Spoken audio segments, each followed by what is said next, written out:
नमस्कार साथियों, कैसे हैं आप सब। आशा करती हूँ बहुत ही अच्छे होंगे।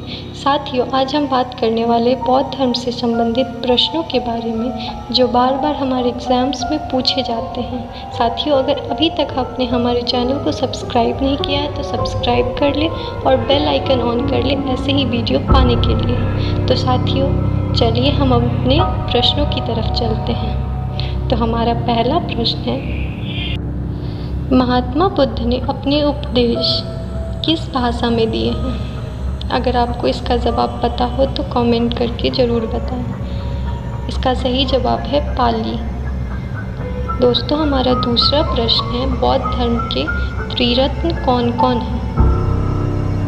जी हाँ, बौद्ध धर्म के त्रिरत्न बुद्ध, धम्म और संघ को कहा जाता है। चलिए हम अपने तीसरे प्रश्न की ओर चलते हैं। हमारा तीसरा प्रश्न है, बुद्ध के अनुसार देवतागण किस सिद्धांत के अंतर्गत आते हैं। इसका सही जवाब है कर्म। हमारा चौथा प्रश्न है, बुद्ध के अनुयायी कितने भागों में बांटे गए थे। बुद्ध के अनुयायी 2 भागों में बांटे गए थे, जिन्हें भिक्षुक और उपासक कहा जाता था। साथियों, हमारा पांचवा प्रश्न है, महात्मा बुद्ध की मृत्यु कब और कहाँ हुई थी। इसका सही जवाब है, महात्मा बुद्ध की मृत्यु 483 BC में कुशीनगर में हुई थी। हमारा छठा प्रश्न है, महात्मा बुद्ध की मृत्यु की घटना को बौद्ध धर्म में क्या कहा जाता है। सही जवाब है महापरिनिर्वाण।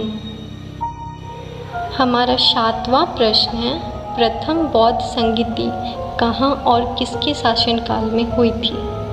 जी, प्रथम बौद्ध संगीति राजगृह में राजा अज्ञातशत्रु के शासनकाल में हुई थी। हमारा 8वां प्रश्न है, द्वितीय बौद्ध संगीति कहाँ और किसके शासनकाल में हुई थी। तो द्वितीय बौद्ध संगीति वैशाली में राजा कालशोक के शासनकाल में हुई थी। दोस्तों, हमारा 9वां प्रश्न है, तृतीय बौद्ध संगीति कहाँ और किसके शासनकाल में हुई थी। इसका सही जवाब है, तृतीय बौद्ध संगीति पाटलिपुत्र में महाराजा अशोक के शासनकाल में हुई थी।